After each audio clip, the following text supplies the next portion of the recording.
Hablamos de que la propuesta, que se denomina trabajo garantizado, y bueno, hay algunos folletos en los cuales podéis luego recoger para ir echando un vistazo sobre lo que es, al menos en líneas generales, y os puedo decir que es muy sencilla. Se trata de entender que el Estado tiene que garantizar un puesto de trabajo a toda aquella persona que no lo haya podido obtener en el sector privado o en el sector público convencional. Por lo tanto, el ciudadano, todo ciudadano, tiene el derecho a que se le garantice un puesto de trabajo. Esa es la definición más sencilla y más rápida de lo que supone el trabajo garantizado, que es una propuesta que se viene desarrollando y teorizando desde los años 60 por economistas de la rama post-keynesiana y cuyo padre fundador se puede considerar que fue Hyman Minsky, ¿no? Hablamos de una propuesta que no es en absoluto revolucionaria, se trata más bien de una medida que viene a complementar y es una medida de emergencia para resolver los problemas que hoy día afectan a economías capitalistas como las actuales, como la española, pero que sin embargo tiene dentro de sí también un potencial transformador del propio sistema económico capitalista. Por eso quiero dejarlo claro desde el primer momento. Es una medida que se inserta dentro de la lógica capitalista, pero que al mismo tiempo tiene la semilla para ir transformándolo desde dentro. Y es lo que voy a intentar explicar a lo largo de la exposición. Cuando hablamos del trabajo y decimos, o del empleo, mejor dicho, el empleo, decimos, ¿por qué no hay empleo en las sociedades actuales, por ejemplo, ¿no? Y lo que vemos es que efectivamente hoy día en las economías capitalistas el empleo se crea fundamentalmente, en España 9 de cada 10 empleos son privados y solo 1 es del sector público, y se crean de la siguiente forma. Cuando al empresario le sale rentable contratar a alguien, lo va a hacer. Si no le sale rentable, no va a obtener beneficio con esa contratación, pues no lo va a hacer. Así de sencillo. Y es algo que en economía se entiende. Y nos dicen desde las facultades de economía, no, pero es lo lógico, es lo normal. Y hay que decirle, un momento, eso no es lo lógico, no es lo normal. Aquí las cosas deberían funcionar de otra forma. ¿Cómo es posible que tengamos hoy día a 5,5 millones de desempleados y al mismo tiempo, que son desempleados que quieren trabajar y pueden hacerlo y tienen los conocimientos y habilidades y capacidades, y al mismo tiempo tanto trabajo por realizar? Tenemos tanto trabajo por realizar que nos parece inconcebible que no podamos unir a gente que quiere y puede trabajar con todo el trabajo que necesitamos realizar. Esto se entiende porque vivimos en la lógica de la rentabilidad privada, en el cual efectivamente los puestos de trabajo solo se van a crear cuando le sea rentable al empresario.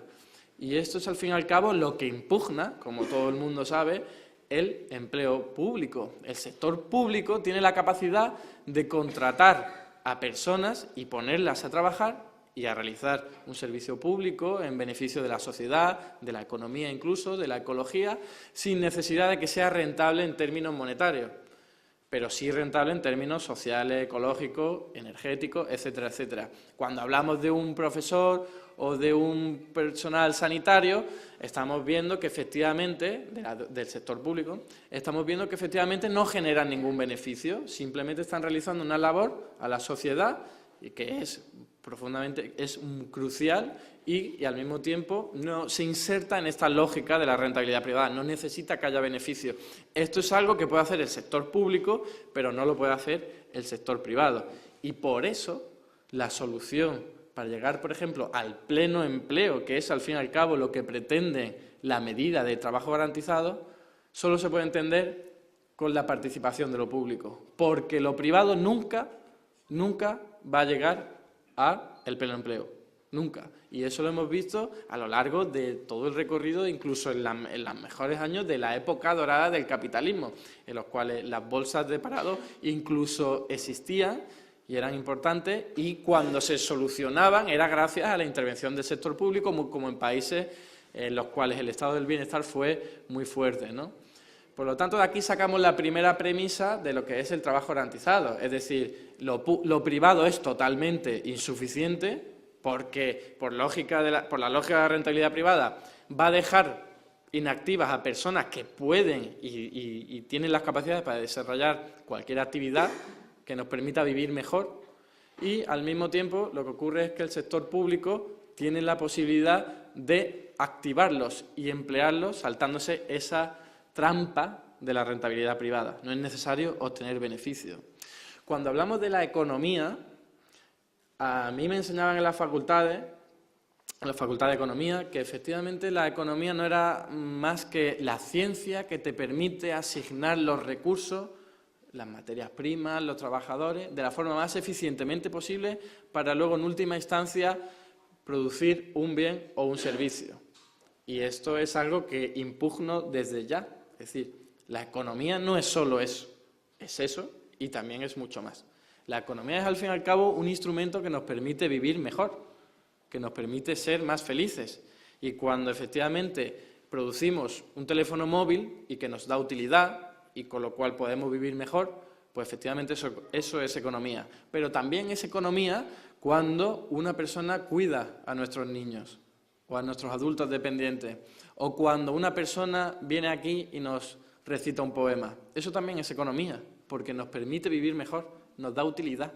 Y entonces la idea es decir, oye, no vamos a restringir toda la organización económica a lo que nos han dicho que es la economía, sino que vamos a romper y vamos a decir, no, economía es todo lo que nos permite vivir mejor. Y por lo tanto, si tenemos a 5,5 millones de personas desempleadas y al mismo tiempo tenemos tantas necesidades por hacer, lo vamos a vincular, porque el Estado tiene esa capacidad. No es necesario que se hagan beneficios. Fijaos de lo que estamos hablando. Necesitamos que se cuiden a niños, que mejoren los servicios públicos de educación y de sanidad. Necesitamos que mejore el apoyo estudiantil, que mejore el apoyo psicológico, que se mejoren los servicios de cuidado a mayores dependientes, a ancianos. Necesitamos también que se cuiden los espacios verdes, necesitamos que se cuiden los espacios urbanos, necesitamos que haya mejores servicios de reciclaje, mejores servicios de reutilización de materiales, porque, por ejemplo, ¿cómo es posible que si a mí una prenda de vestir no me sea útil o no la considere ya necesaria, me sea más rentable o más cómodo tirarla a la basura que reciclarla o dársela a otra persona para que pueda utilizarla, ¿no? ¿Cómo es posible que esto ocurra? O, por ejemplo, reparación de materiales. ¿Cómo es posible que si a mí se me estropea el reloj, me sea mucho más barato comprarme uno nuevo que llevarlo a reparar? Porque el precio de reparación es superior al de precio de venta. Eso es una aberración en términos ecológicos, porque lo que estás haciendo es producir un nuevo reloj, estás dándole de nuevo a la maquinaria de extraer materias primas, de extraer recursos, de transformarlo y luego de expulsar residuos y desechos al medio ambiente. Eso es una barbaridad. ¿Y por qué no crear puestos de trabajo públicos que lo que vayan a hacer es efectivamente, son empleos verdes, lo podríamos decir así, que vayan a ser a reparar, que si a mí se me estropea el reloj, pueda tener un sitio al que ir y que me reparen el reloj y así no hacer que vaya a comprarme uno nuevo y de nuevo ir dándole a la maquinaria consumista y productivista. Estamos hablando de que necesitamos también cuidar nuestros bosques, cuidar nuestras playas. Necesitamos rehabilitar los edificios para que sean más eficientes energéticamente. Ahí hay una barbaridad, un despilfarro económico y energético que no nos podemos ni imaginar. Y necesitamos mejorar, porque es al fin y al cabo algo que nos permite vivir mejor. Incluso estamos hablando también de cuidar la infraestructura urbana. ¿Cómo es posible que haya barrios en nuestras ciudades tan abandonados y estén levantados los adoquines y ni siquiera tengamos la capacidad, nos pongamos a solucionar esos problemas, o fachadas que se caen enteras, o cualquier otro tipo de servicio público que sabemos que no se realiza correctamente? Incluso también hablamos de que se pueden mejorar los servicios y crear nuevos servicios de recreación, es decir, culturales, ¿por qué no? También representaciones artísticas, representaciones musicales, competiciones deportivas, representaciones de magia, todo eso es economía. El otro día vi un anuncio en la tele, o en internet, no me acuerdo, que era sobre una compañía de teléfonos móviles, ¿no? Que no voy a decir el nombre para no hacer publicidad, y lo que ocurría era que llevaban a un humorista, a un metro, al metro de Madrid, y lo ponían en el vagón, entraba al vagón y se ponía a contar chistes y hacía un monólogo sobre el cual, bueno, pues era divertido y la gente pues se tronchaba de risa, ¿no? Y dije yo, joder, es que eso es economía. Eso es economía también, que nosotros cuando tenemos que desplazarnos al trabajo o a donde sea, al estudio o incluso a pasárnoslo bien con nuestros amigos, en el metro, que es el sitio, uno de los sitios más horribles desde el punto de vista humano que existen, porque nos metemos todos en cabinas pequeñas, sin luz natural, todos sin mirarnos, sin hablar entre todos. Y si hay personas que nos pueden enriquecer el momento, contándonos chistes y haciendo que nos riamos, somos más felices. Y eso es también economía. ¿Por qué no? ¿Por qué no generar puestos de trabajo que lo que hagan es, en última instancia, permitir que vivamos mejor? ¿Por qué no hacerlo? La propuesta de trabajo garantizado, fijaos que todo lo que os estoy diciendo siempre me suele salir, es una preocupación normal, la de ¿y cómo se paga esto? Es una pregunta muy recurrente y además lógica, ¿no? Pero fijaos en lo que proponen los teóricos del trabajo garantizado. Y es decir, en realidad el dinero es una invención humana. En realidad el dinero no es más que una moneda, un billete o incluso una notación electrónica, porque hoy día el 97% de todo el dinero no es físico, son anotaciones digitales. El 3% son monedas y billetes. Es decir, la creación del dinero es muy sencilla, se hace tecleando. Simplemente, así se crea el dinero, tecleando. Y es una invención humana porque efectivamente es algo que como sociedad hemos decidido que nos va a ser útil para realizar nuestras transacciones y por lo tanto no es algo que vaya a faltar nunca. El dinero lo podemos crear, el dinero se crea tecleando y mientras nos queden dedos en la mano podremos seguir creando dinero. Por lo cual, cuando nos digan, oye, ¿cómo vamos a poner a gente a trabajar en todo esto que os he dicho? Cuidado de niños, cuidado de ancianos, cuidado de la vida en general. Pues le decimos, pues no pasa nada, hay gente que quiere trabajar y necesidades que tenemos que cubrir. Y el dinero no es más que una invención social que la podemos crear tecleando. Y esto es efectivamente lo que nos dicen los teóricos del trabajo garantizado, que el dinero no es una preocupación, porque podemos crearlo de la nada para hacer lo que de verdad queramos. ¿Que hay limitaciones? Por supuesto que sí hay limitaciones, pero no son el 3% del déficit ni el 60% de deuda pública de la que tanto nos hablan. Eso es una tontería. ¿Qué lógica tiene no llegar al 3% del déficit, pasarte al 3,4%? Eso no tiene ninguna contrastación empírica, nada, no es científico, es algo que se inventaron directamente.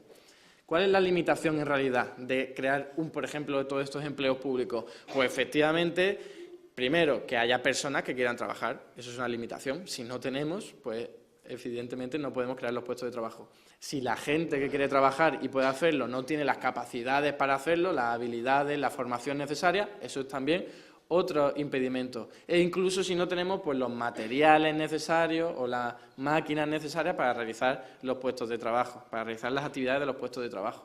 Eso sí son impedimentos, pero no que falte dinero. Eso nunca va a ser un impedimento porque, como decía, se crea tecleando. Otro impedimento es el de la inflación. Y este argumento es muy recurrente, pero se distorsiona. Y lo utilizan para meternos miedo y decir, oye, que crear dinero está mal. Y hay que decirle mitad cierto, mitad falso. ¿Por qué? Su argumento es, si ahora entrara alguien por la puerta y nos diera todo dinero, es decir, creara dinero el Banco Central y nos diera todo dinero, nosotros, aparte de ponernos muy felices, pues saldríamos de aquí, iríamos a los comercios, a los bares y gastaríamos allí el dinero. ¿Qué ocurriría con los bares? Los dueños pues dirían, oye, está entrando muchísimo dinero, pues ya voy a aprovecharme. Digo, voy a vender lo mismo, las mismas cervezas, pero con un precio más alto. Y entonces pues yo saco tajada. ¿Qué ocurre? Que si esto se realiza de forma generalizada, en todos los bares, en todos los sitios, pues efectivamente aumentan mucho los precios y es lo que se conoce como inflación. Y por lo tanto siempre nos han dicho, cuidado, que crear dinero causa inflación. Y lo que hay que decirle es lo siguiente, no siempre. ¿Por qué? Porque este razonamiento que yo os he dicho, de que viene alguien, nos da dinero a todo y vamos a comprar, luego cuando el del bar está viendo que recibe clientes, ¿qué ocurre? ¿Va a subir el precio de verdad o lo va a hacer cuando ya le vaya demasiado bien? ¿Por qué digo esto? Porque hoy día el problema de los dueños de los bares, de los dueños de los comercios, es que no llegan clientes, no llegan suficientes clientes. Esto lo revelan todas las estadísticas oficiales, todas, las del Banco Central Europeo, encuestas que se le han hecho los autónomos, todas. ¿Y qué ocurre si a esta serie de autónomos, de dueños del bar, etcétera, de establecimientos, le llega más gente? ¿Van a subir los precios? No, lo que van a hacer es alegrarse porque por fin van a vender lo que antes de la crisis solían vender, la cantidad. Y no van a subir el precio a no ser que se inunde totalmente de dinero aquello y ya la gente vaya con un billete de 500 euros. Por lo tanto, lo que quiero decir es que efectivamente crear dinero tiene su limitación, pero no es de la que nos hablan, del 6% del déficit, etcétera, etcétera, sino que vamos a crear el dinero, o sea, tendríamos que crear el dinero necesario para crear los puestos de trabajo que queremos que se realicen, y si vemos que aumenta la inflación en algún momento, a partir de ahí es cuando ya tomaremos medidas y diremos, oye, pues vamos a retirar dinero en circulación, que se hace tan sencillo como aumentar los impuestos, tan sencillo como eso. ¿Por qué estoy diciendo esto? Porque en realidad, ¿el déficit público qué es? El déficit público es que el Estado teclea en las cuentas bancarias más dinero del que teclea restando por impuestos. Es decir, un euro gastado es un euro de dinero público, es un euro que acaba en la cuenta bancaria del sector privado, de una familia o de una empresa. Y los impuestos es lo contrario. Cuando hay que pagar el IRPF, lo que ocurre es que directamente se resta esa cantidad en nuestras cuentas bancarias. Y lo que ocurre es que el déficit público es que has metido más dinero en las cuentas bancarias de familias, de empresas, del que has quitado por impuestos. Por lo tanto, el déficit público no es ninguna preocupación por sí, es algo que se maneja en términos electrónicos. Cada euro de déficit público es un euro nuevo en las cuentas bancarias del sector privado. Eso es contabilidad, no me estoy inventando nada. Y cuando nos dicen, oye, necesitamos que las familias y las empresas ahorren, pues ¿sabéis cómo se hace? Con déficit público. Con déficit público lo que hace es aumentar el ahorro de las familias y de las empresas. Así de sencillo. Lo que ocurre es que nos han metido durante muchísimo tiempo que el déficit público es una aberración, que no podemos recurrir a él porque aparece la inflación o porque causamos contraste en los mercados laborales, etcétera, etcétera. Todo eso son cuentos. El déficit público es una medida, una herramienta muy necesaria y muy útil para la sociedad organizada, para organizar la economía. Y en ese sentido siempre querremos recurrir al déficit siempre que queramos. Y esto es importante entenderlo por lo que os está diciendo. El dinero es una invención social, el déficit es otra invención social y no debe ser nunca un impedimento para llevar a cabo lo que os está diciendo, creación de puestos de trabajo que redunden en beneficio de la sociedad y de la ecología. Ahora, ¿qué ocurre en una situación como la actual, en la cual nos encontramos? Que estamos en una economía española que no tiene moneda propia y, por lo tanto, no puede emitir el dinero que quiera y encima nos encontramos con que tenemos un Banco Central Europeo que, en vez de respaldarnos y crear el dinero que fuera necesario, tiene una ideología neoliberal que lo que hace es todo lo contrario, impedirnos que se cree dinero, impedir que haya déficit público. Pues evidentemente tenemos un problema que es de carácter político y no técnico. Es decir, podríamos hacerlo si tuviéramos la herramienta, si estuviéramos en el Banco Central Europeo lo podríamos hacer, pero en términos políticos no podemos. Y a esto me voy a referir a la hora de financiar la medida en una economía como la española. ¿Por qué? ¿Qué ocurre? En Estados Unidos, de donde son los teóricos del trabajo garantizado, dicen, pues no hay ningún problema, lo que hacemos es crear dinero para todos los puestos de trabajo que queremos crear. Pero en España, evidentemente, tenemos un problema al pertenecer a la zona monetaria de la Unión Europea, tenemos la misma moneda y no la controlamos nosotros. Eso es un problema al que me voy a referir enseguida. Cuando se habla de trabajo garantizado, también es una concepción diferente a la del empleo público convencional. Y esto lo digo para tener en cuenta que, efectivamente, el trabajo garantizado no es la única medida que hay que llevar a cabo. Por supuesto que no. Es una medida complementaria dentro de un pack de medidas en el cual hay que acometer otra serie de políticas económicas que lo que hagan es crear empleo. Me estoy refiriendo, en primer lugar, a la transformación del modelo productivo y energético español. Es decir, tenemos que dejar de tener un modelo productivo orientado fundamentalmente al turismo de bajo valor añadido y antes a la construcción. Necesitamos que se oriente hacia otro tipo de economía más productiva en términos del sector privado para hacer que efectivamente los empleos, haya más empleo y además sean de calidad. ¿No os dais cuenta que es muy raro que en España siempre la tasa de paro sea 10 puntos por encima, como poco, del resto de países? Aquí hay algo que falla, en España hay algo que falla. No puede ser que incluso en países más pobres como Portugal la tasa de paro sea mucho menor. Aquí hay algo propio que es característico de la economía española que no funciona. Y tiene mucho que ver con el clientelismo, con la élite económica y política, cómo se han entrelazado para llevarse la mayor parte del pastel, cómo los oligopolios funcionan, etcétera, etcétera. Por eso hay que revertirlo y hay que decir, oye, partimos de una situación muy inferior, vamos a reconquistar esto. Una vez o al mismo tiempo que lo estamos haciendo, también fortalecemos lo conocido como el estado del bienestar, es decir, todos los servicios públicos de educación, de sanidad y prestaciones por desempleo, cobertura social, etcétera, etcétera. Eso también hay que reconquistarlo y es muy necesario. Y en último lugar, todas aquellas personas que no hayan entrado en todo esto que os estoy diciendo, en el sector privado, que por sí genera puestos de trabajo, y en el sector público, en lo conocido como el estado del bienestar, entonces los vamos a emplear en el trabajo garantizado. Y así es como se llega al pleno empleo. Y no se llega en un mes, ni en un año, ni en 2 años. Pero ese es el horizonte, ni en 5 años. Y ese es el horizonte que hay que seguir. Y es por donde se va a construir las cosas. Y el trabajo garantizado lo que hace es fortificar y decir, se puede llegar al pleno empleo, a pesar de lo que nos dicen cuando uno se pone a estudiar y para los exámenes lo tiene que decir.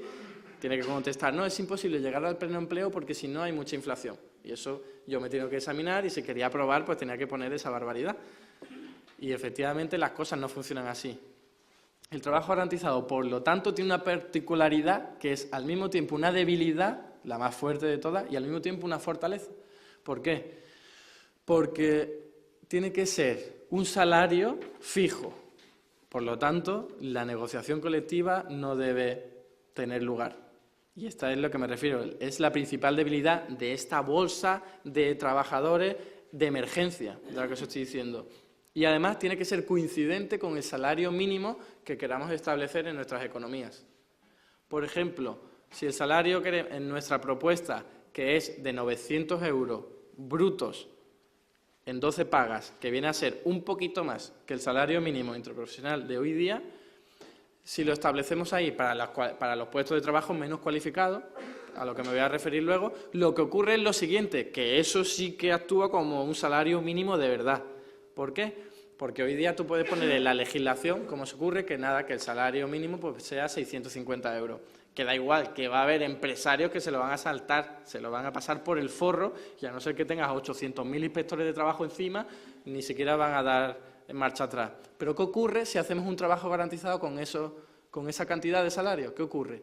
Pues que efectivamente todos los trabajadores del sector privado tienen la alternativa, si cobran menos de esos 650 euros, pasarse a un puesto de trabajo garantizado por el sector público que te lo garantiza. Y no solo en los salarios, sino también en condiciones laborales. Tienes tu derecho a jubilación, derecho a sanidad, el tiempo de trabajo estipulado, las vacaciones, derecho por enfermedades, etcétera, etcétera. Por lo tanto, lo que hace es, no lo pones en el papel, el salario mínimo que sea tal, sino que lo que hace es aplicarlo en la práctica. Y efectivamente funciona como un salario mínimo en estas características. Y al mismo tiempo tiene que ser salario mínimo para impedir, esta vez sí, las tensiones inflacionistas. ¿Qué ocurrió, por ejemplo, en los años 70, 80, incluso a final de los años 60? Que, digámoslo así, en el corsé de la economía capitalista, la clase trabajadora tuvo mucho poder frente a los capitalistas. Y esto se tradujo en una negociación salarial muy potente que ahogó, que asfixió la rentabilidad de los empresarios. Y si tú dejas que el sistema sea así y que quien tenga la palanca del poder económico sean los empresarios en vez de la sociedad, del Estado, pues lo que te ocurre es un problema. Y es que, claro, quienes tienen que poner en marcha la máquina no lo van a poner porque no les es rentable, porque los trabajadores le han pedido salario muy alto y ya no les sale rentable. Vaya, maldita sea. ¿Y qué ocurrió entonces? Que el contraataque neoliberal, el que dijeron, pues ahora le damos la vuelta a esto. Y ahí hemos visto toda esta serie de ataques, reduciendo lo público, liberalizando todas las economías, etcétera, etcétera. ¿Qué ocurre cuando efectivamente se les da poder de negociación, mucho poder de negociación a los trabajadores? Insisto, en una economía capitalista, pues que efectivamente el empresario que tiene la decisión de poner el precio, si no le sale rentable, dice, bueno, me han subido los salarios, el coste, pues lo que hago es aumentar los precios. Y así se defienden. Ese es el arma que tienen los capitalistas para defenderse. Y eso es un problema porque si lo hacen muchos capitalistas, generan tensión inflacionista y esto es lo que vimos que ocurrió en los años 70. Entonces, por lo tanto, Hyman Minsky y los teóricos dijeron, lo que vamos a hacer es ser más inteligentes que ellos y el trabajo garantizado lo vamos a poner en el salario mínimo y vamos a decir que sea fijo. ¿Para qué? Para que todos estos trabajadores que pasen a formar parte de la bolsa de trabajo garantizado no tengan la posibilidad de pedir salarios mayores. Fijaos lo que os estoy diciendo, ¿no? Pero es, al fin y al cabo, la forma de integrarte dentro de la economía capitalista sin desvirtuarla y metiéndote como caballo de Troya, como yo voy a intentar explicar ahora. Lo digo ¿por qué? Porque no sé si conocéis lo que Marx llamaba ejército industrial de reserva, pero si no lo conocéis por ese término, seguro que lo conocéis de la siguiente forma. Hoy día la gente tiene miedo a perder su empleo porque hay 5 millones de personas detrás esperando y entonces tú primero te bajas el salario o dejas que te lo bajen antes que te expulsen porque hay mucha gente detrás. ¿Pero qué ocurre en un trabajo garantizado? Pues que en realidad todo ese ejército de desempleados se transformarían en un ejército de trabajadores, pero trabajadores con salario mínimo. Por lo tanto, seguiría actuando esa fuerza, ese miedo del trabajador del sector privado, del sector público convencional, a perder su trabajo, en realidad seguiría existiendo. Pero ahora la alternativa peor no es salir al desempleo, sino salir a trabajos que tienen unas condiciones salariales inferiores. Por lo tanto, engancha bien con la lógica del sistema económico capitalista, en la cual pues mantienes controlados los salarios y así no haces que el empresario que tiene el poder de poner los precios, insisto, los lleve hasta donde le dé la gana para obtener beneficios. Y fijaos que esto también tiene beneficio en términos cíclicos de la economía. ¿Qué ocurre cuando la economía va mal, como ahora? Pues que el sector privado empieza a despedir a trabajadores y los despide porque les va mal, no les es rentable y los despide. Si hay trabajo garantizado, el trabajo garantizado, a medida que el sector privado va cayendo, el trabajo garantizado va aumentando porque todos los despedidos pasarían a formar parte del trabajo garantizado y a realizar actividades necesarias para la población en términos sociales, económicos, ecológicos, etcétera, etcétera. Y lo contrario ocurre en una época de expansión económica. El sector privado le va bien y entonces necesita trabajadores y los contrata del trabajo garantizado. ¿Por qué? Porque en el trabajo garantizado hay gente que no está desempleada y desgraciadamente no puede aprender habilidades, sino que está trabajando y está realizando actividades que le sirven para formarse, le sirven para mejorarse y para mejorar profesionalmente.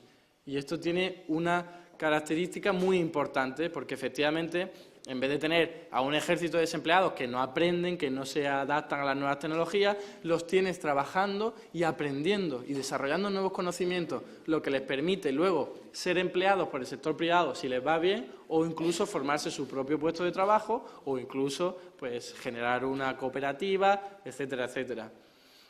Esos son efectos positivos que tiene el trabajo garantizado, pero no son los únicos. Estamos hablando de sacar de la pobreza a toda la gente que hoy día está desempleada.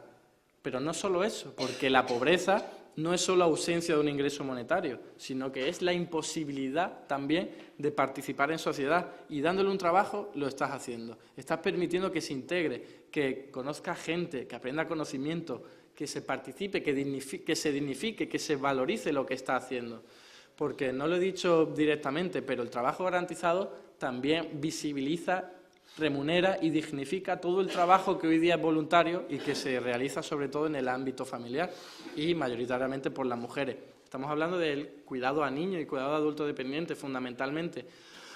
Y el trabajo garantizado lo que hace es decir, oye, ahí hay trabajo que se está realizando, pero no es remunerado. Lo que vamos a hacer es remunerarlo, pero no solo. Es decir, las actividades de cuidado que se realizan en el ámbito privado, lo que se hace es pasarlos al ámbito público y repartirlos de forma solidaria, para que no solo lo hagan fundamentalmente las mujeres y para que además esté recogido y visibilizado y dignificado, que es la clave en este sentido. Es decir, oye, que ese trabajo de cuidar a un niño es incluso más importante que la de fabricar un teléfono móvil. Y aquí consiste una de las ventajas, aquí radica una de las ventajas del trabajo garantizado, de lo que yo os decía, que es al fin y al cabo un caballo de Troya. De hecho, lo hablaba con Adrián hace 2 horas, ¿no? Me contaba él que en Gijón, afortunadamente, existen servicios públicos que han combatido que han resistido frente a los ataques neoliberales que en otros sitios no han podido resistir. Y eso ha hecho que la gente, incluso de derecha o de izquierda, como se quieran autodenominar, los valores. Y eso es importantísimo. A mí me parece que esa es la moraleja más importante de todo. Es lo mismo que cuando hablamos de que en España la gente, incluso de derecha, defiende la sanidad pública porque la ha sufrido, porque la ha vivido, porque sabe lo que es y sabe que es útil y que desde lo público se pueden hacer cosas muy interesantes y muy útiles.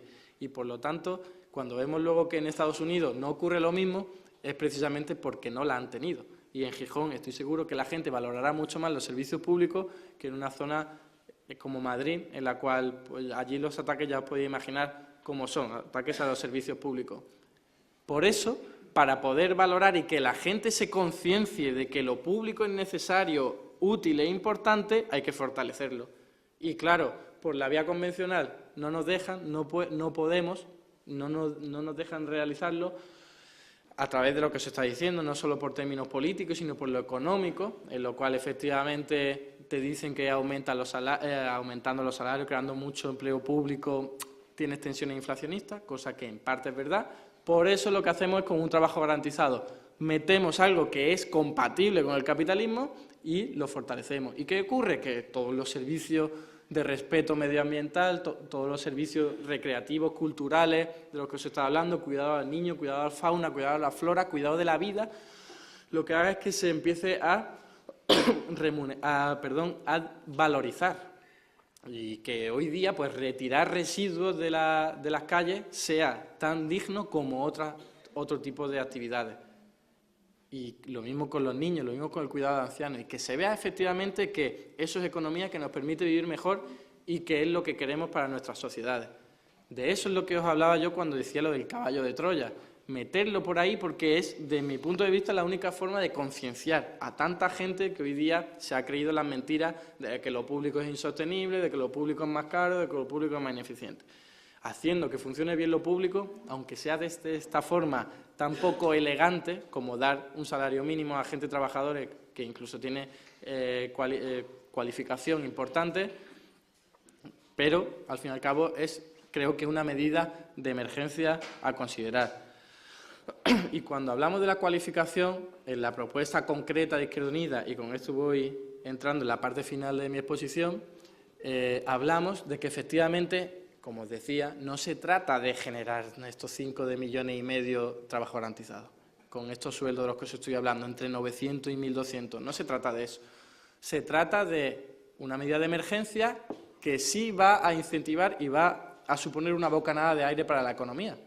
¿Por qué? Porque cuando tú le das dinero a la gente y se los estás dando a la gente necesitada, a los que hoy día no tienen ningún tipo de ingreso o tienen muy poco ingreso, y no como el típico gasto público es dárselo a las empresas públicas o privadas para que hagan construcciones, inversiones, y así el dinero se acaba perdiendo en las capas más altas y poco llega a las capas más bajas. Con un trabajo garantizado no haces eso, das dinero a quien de verdad lo necesita.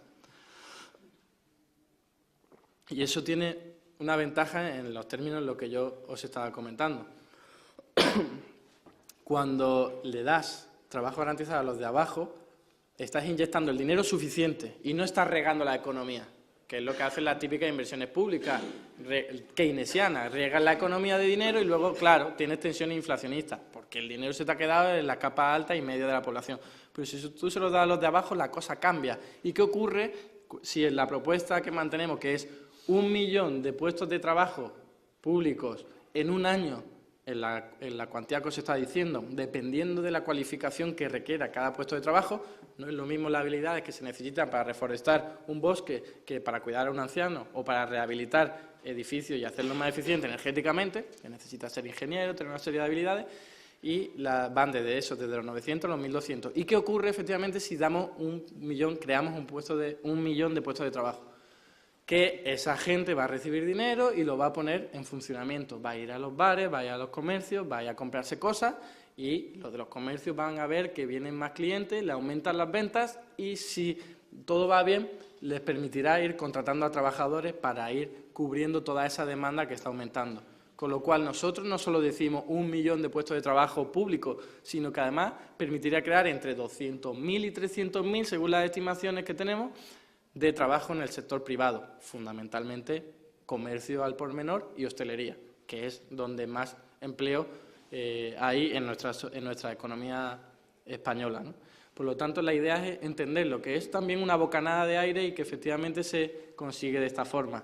Fijaos otras ventajas de lo que supone un trabajo garantizado en la cual el Estado financia y el trabajador tiene un número de seguridad social relacionado con su puesto de trabajo y es el Estado quien va a inyectar el dinero en su cuenta bancaria directamente y, por lo tanto, nos evitamos intermediadores, gobernantes medios que puedan sacar tajada del asunto, pero lo que hacemos es descentralizar la gestión, es decir, que las actividades sean desarrolladas por las personas organizadas en los municipios y la sociedad civil. Es decir, el Estado financia, es quien da el dinero, esa es la propuesta. Pero quien se encarga de diseñar qué actividades se van a realizar, cómo se van a realizar, quién las va a realizar, quién va a supervisar que eso se acabe cumpliendo y cómo se va a sancionar a la gente que no cumpla las reglas, eso se decide en asamblea, en comunidades, de la forma más democrática posible, por municipio y en colaboración con la sociedad civil. Porque ¿quién mejor conoce los problemas de Gijón que la gente que vive en Gijón? Por eso se trata de centralizar y decir, no, si los de Gijón son quienes mejor saben los puestos de trabajo que hay que crear, es decir, las necesidades que tenemos que cubrir y, por lo tanto, son ellos quienes deben decidirlo. Fijaos que se consigue así una cosa muy importante. Primero, que el trabajo va a estar cerca del hogar de residencia y, por lo tanto, los términos en coste energético del desplazamiento, que hoy día vemos una burrada impresionante, hay gente que se desplaza incluso en avión para ir a su puesto de trabajo, o tiene que conducir durante 2 o 3 horas en coche, él solo en un vehículo individual, eso es una burrada en términos energéticos. Con un trabajo garantizado diseñado de esta forma se evita que el consumo y despilfarro energético sea tan importante.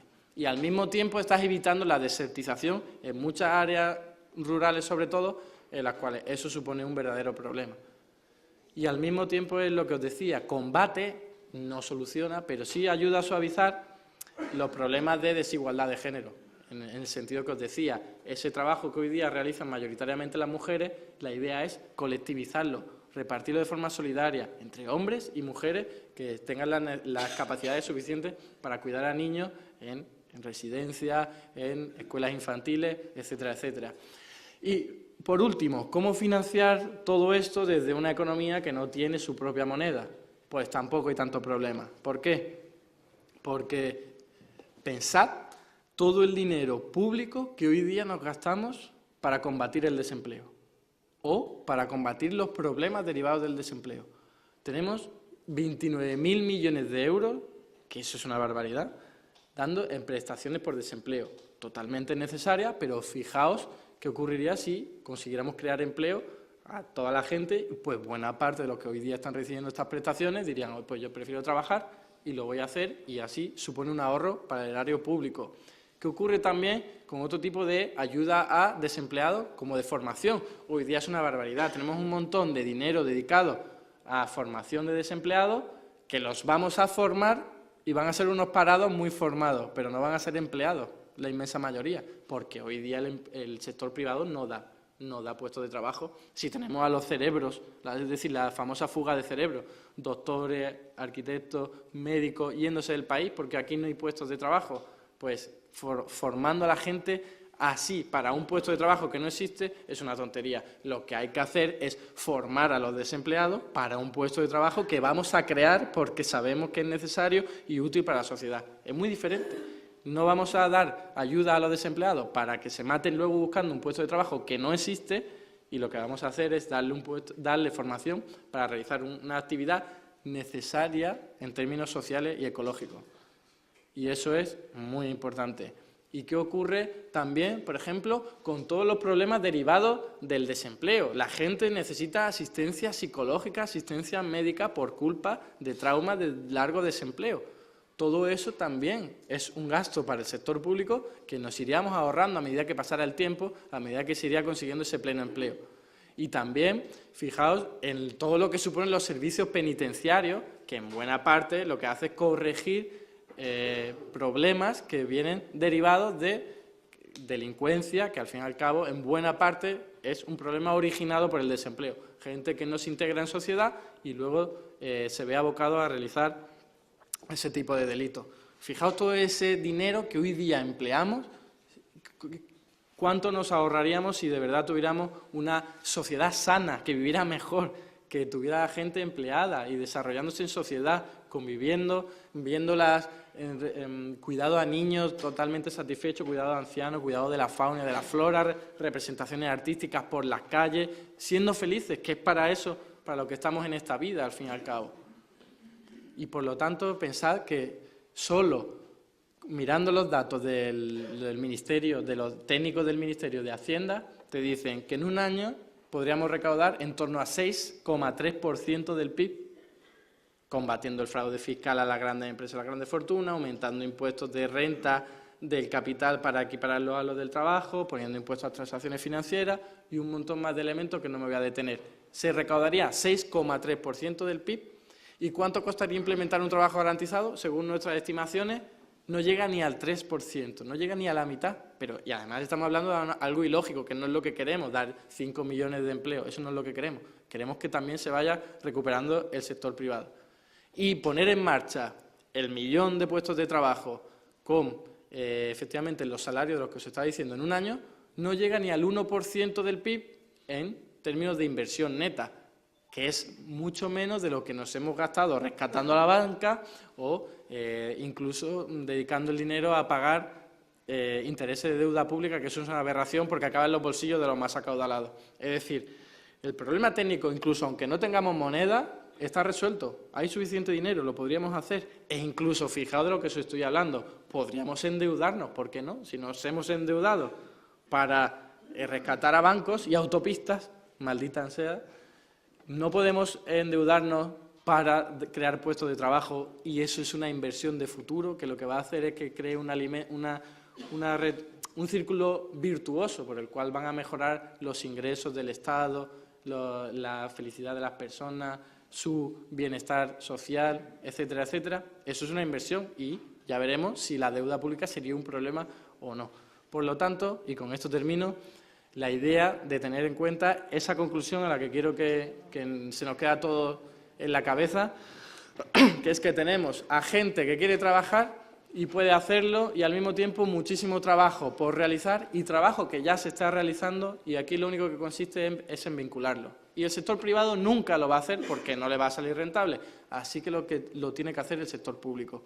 Y es una medida modesta, complementaria, pero muy potente en sus bases para ir enfrentándonos a lo que en definitiva es nuestro enemigo, que es el sistema económico capitalista, y darle la vuelta. Poco a poco, sí, tal vez, pero logrando el apoyo de la gente que sepa lo bueno que es lo público, lo potente que puede ser y, en definitiva, lo necesario que es para que todos vivamos mejor y más felices. Y nada más, muchísimas gracias.